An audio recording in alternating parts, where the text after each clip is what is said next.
I'm Lisa, and stepping into that party was the last place I thought my world would turn.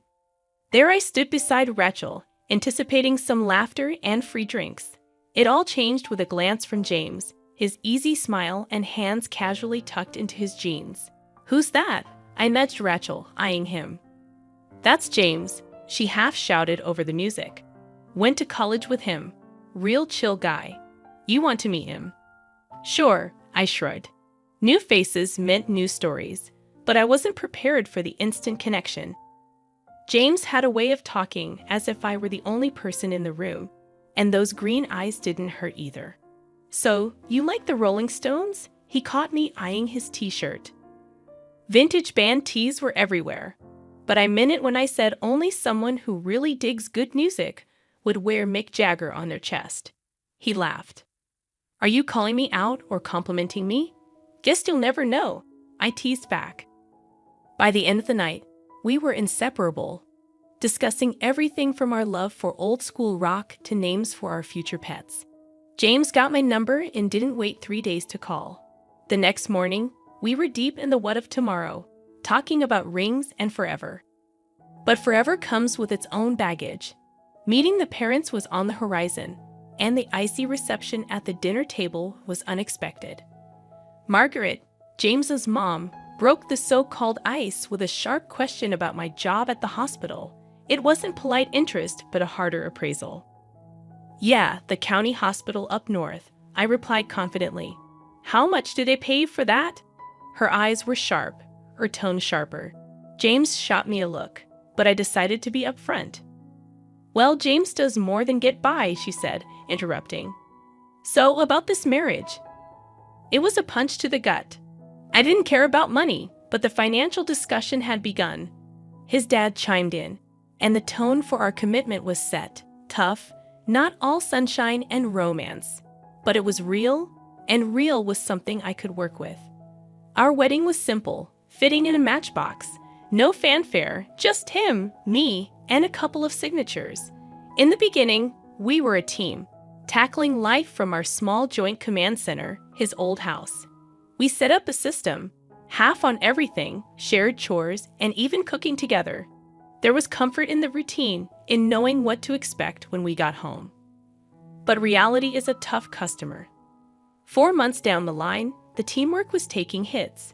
Excuses rolled in, bad days stringing together like a lousy pearl necklace. What was meant to be equal started to weigh heavy on my side. The shared life felt more like a solo gig. 2 weeks of slugging it out on my own, and I finally snapped.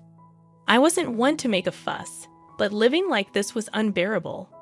I confronted James, who walked in with headphones on, oblivious to the mounting tension. "James," I blurted out, unable to hide the annoyance in my tone.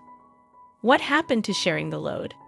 He looked at me, genuinely confused or exceptionally skilled at acting. "What are you on about, Lisa?" he asked, pulling off his headphones. "I spent nearly an hour scraping your dried-up yogurt off the coffee table this morning. It's like living with a toddler," I complained. He just shrugged, a nonchalant gesture as if he didn't have a care in the world. "Chill out, will you? It's just a bit of a mess." "A bit of mess?" I called it quits. I stopped picking up his dirty socks, stopped doing his laundry. It was petty, but I was at my breaking point. Of course, that's when Margaret, his mother, decided to pop in unannounced. The perfect storm. "Look at this place," she said, her nose crinkling as if she found a rotten egg. I tried to keep cool, offered her tea, but she was on the warpath. "James, this is no way for a man to live," she said sternly, eyes fixed on me. "I didn't raise you to be living in a pigsty." I took a deep breath, trying to keep my voice steady. "Margaret, it's a 2-person job, and I've been doing it solo." "I'm not his maid. You're his wife," I retorted. "A wife keeps a clean home?" She snapped back, missing the irony that I too had a full-time job. I felt my face flush with anger. "And what does a husband do, Margaret?" I snapped back. "He's the breadwinner," she hollered back, missing the irony again that I too contributed financially. Margaret stormed out, slamming the door, leaving me and James in the rubble of our domestic battlefield. James knocked down a notch at work, came home that day, dumped his keys like they were made of lead. "They're cutting back," he said, the words hanging heavy. I'm off the management track. Just like that, he decided he wouldn't help with the bills anymore. Suddenly, it was all on me. I banged pots and pans like they owed me money. "Why are you making such a racket?" he asked, picking at his beer label. "Someone's got to pay for those beers," I snapped, "and keep this place looking half decent." The ensuing conversation was like a round in the ring. "You expect me to chip in after a day like today?" he shot back. "Yeah, James," I said, not backing down. "Because I had a cakewalk of a day, right?" He had no comeback for that. Just took another swig. "We had a deal. We share this, remember?" I said, standing in front of the blaring TV. "A deal doesn't hold when things go south," he said, not even looking at me. I stood in front of the screen. "So, what?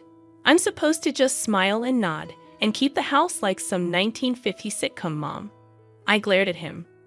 "You wanted a partnership. Here it is. This is life. Deal with it," he said, thick and toxic words hanging in the air. Ignoring the problem wasn't going to make it vanish. "We're supposed to be in this together, and that means not ditching out when it gets tough," I argued. "I didn't ditch out the job, did I?"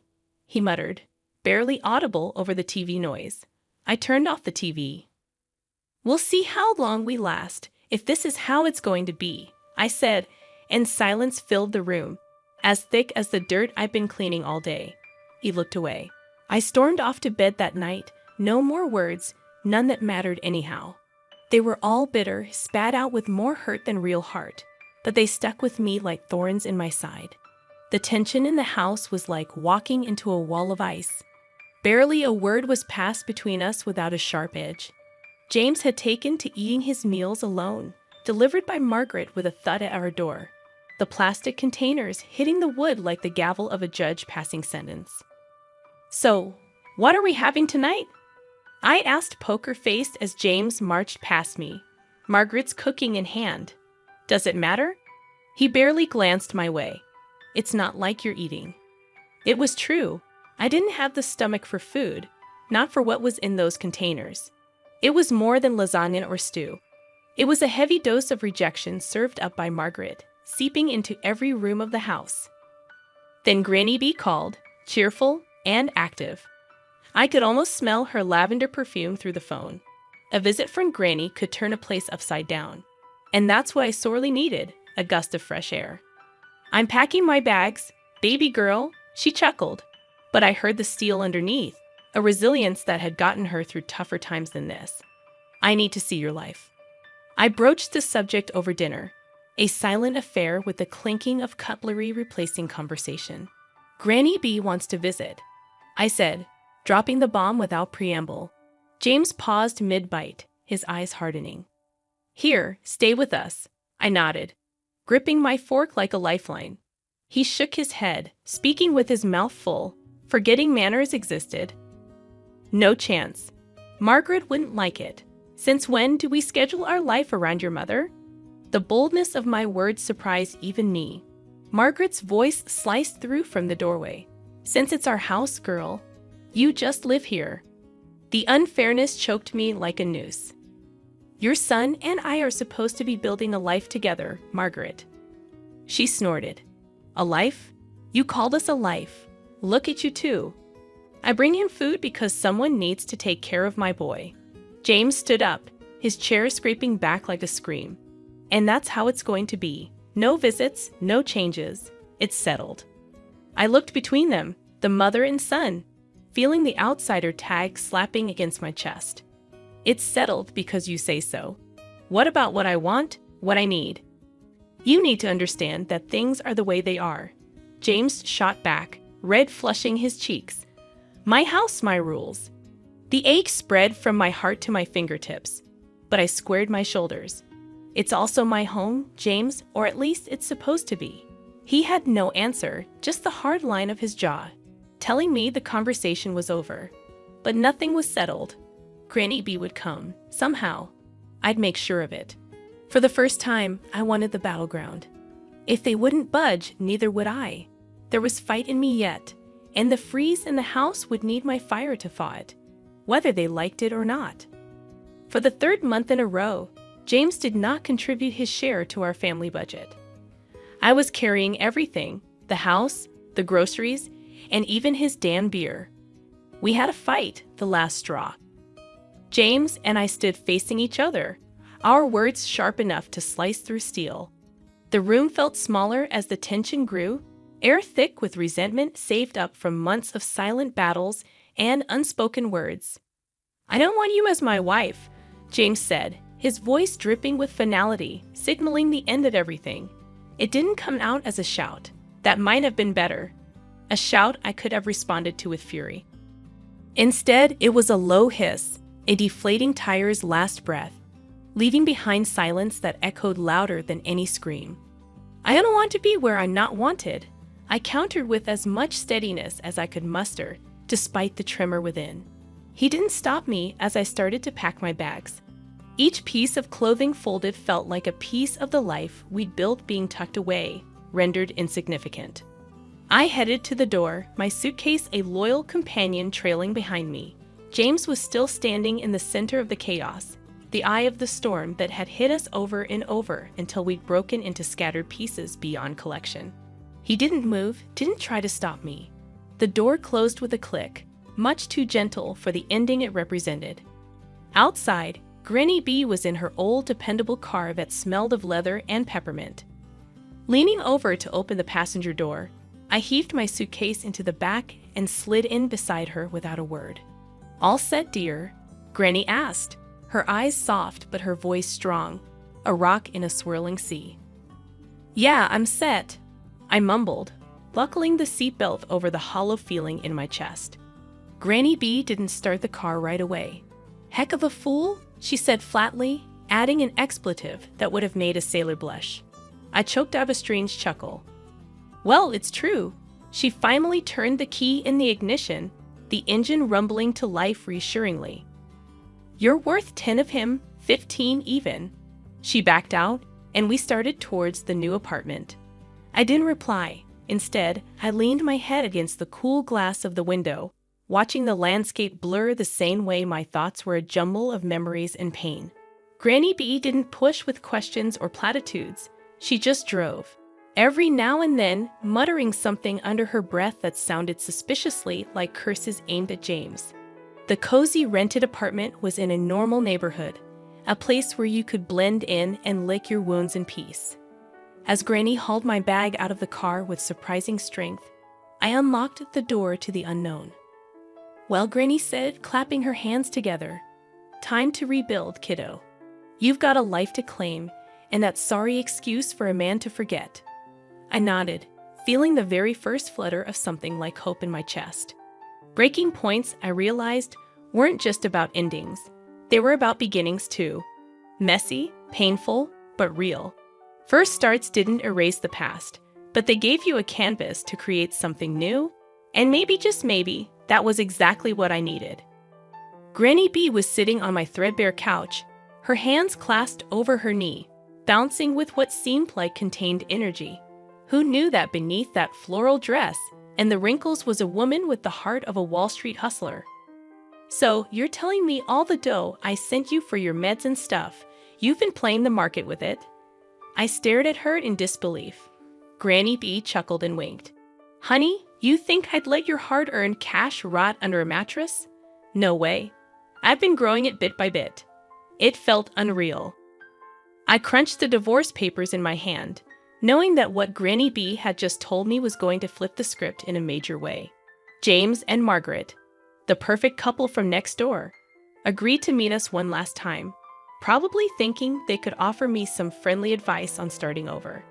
Margaret opened the door with all fake smiles. "Well, if it isn't the soon-to-be single lady, come in. We were just talking about you." James sat at the dining table, smirking without a care in the world. "Good of you to come by.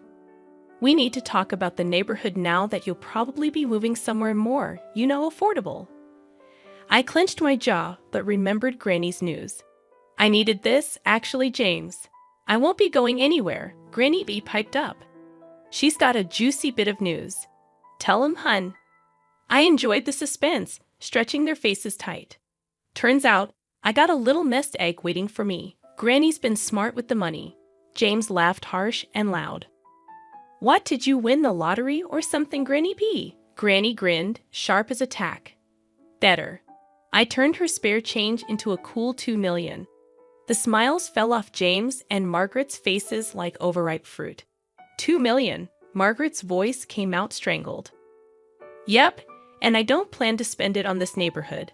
My words felt heavy as I watched their painted-on warmth crumble. Granny slapped a hand on her thigh, triumphant.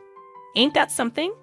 Just when you think life's kicked you, it decides to kiss you instead. James started babbling something about how half of this money belongs to him. I burst out laughing, reminding him of the prenuptial agreement I had signed. At this moment, his mother would probably like to go back 6 months to destroy this paper. James and Margaret sat in silence, looking at us with puppy dog eyes. I couldn't help but relish the irony. We didn't linger much longer. There was nothing left to say. As we walked out, Granny B draped an arm around my shoulders. So what's first on the millionaire to-do list? She asked, squeezing me tight. First, I'm getting an ice cream, a big one with all the fixings. I said, the future suddenly bright and wide open. Granny let out a hearty laugh, the sound mingling with the promise of an unseen fortune, now seen and closer than ever. The phone rang again. I was pretty sure it was James trying his luck once more, but this time it went straight to voicemail. I had stuff to sort out and no desire to entertain that mess. I heaved a sigh, looking around my cramped apartment cluttered with memories, too many of them pinned to James, and a shadow that loomed like a bad smell. Grandma, with her sharp eyes and a non-nonsense attitude, was right as rain. Why do you even keep that thing on? Grandma gestured at the phone with a scoff, busy shuffling through a pile of real estate listings. I shrugged and tossed the phone on the couch. Guess I'm too soft, squishy as an overripe tomato, she snorted. We need to get moving. I don't want James or his mama knocking on our door trying to weasel back into our lives when we've barely shucked him off. I know, Grams. Thanks. I flashed her a grateful look. So, where to? She slapped a listing onto the kitchen table. It was circled and bold. Here, 2 bedrooms, cleaner air, away from unwanted pests. I skimmed the details. Looks decent, Grams. Any pizza joints nearby. The next day dawned fresh. We were off, the apartment ad in hand, and a skipping grandma step. The listing agent met us at the property, all smiles and slicked back hair reeking of too much aftershave. Welcome, ladies. He extended his hand right at Grandma. She eyed it like it was a dead fish, but shook it all the same. Cut to the chase, hot shot. We're not here for pleasantries. I bit back a laugh as the agent's smile twitched. Of course, of course. He quickly unlocked the door. This way, please. The place was a gem compared to where we were. Good light, clean floors, and the air didn't hold any of James's cologne. Grandma handled it like she was born in a market stall. The price dropped, terms changed. By the time we walked out, the agent looked 2 inches shorter. The move went smooth. Neighbors were quick to say hi, a couple of them inviting us over for beers and a barbecue. They asked about my story, but I kept it simple. I was done letting my past hitch a ride. The new place shaped up nice. I continued to work as a nurse, and Grandma found her corner for knitting and gossiping with Mrs. Ham from next door, who had more sass packed in her tiny frame than anyone I'd ever met. One evening, I grabbed a pizza from the new joint, of course, and headed home. As I flipped open the box, the steam carried that cheesy aroma up, and I couldn't help but smile. So we settled in, me and Grandma, our little team. The taste of fresh starts and thick crust pizza in the air, laughter from the neighbor's yard spilling in through our open window, and a sense of peace finally making itself at home. James and his empty promises faded into the background noise, just like the buzz of the city we'd left behind. I was looking forward, and the view was pretty damn good.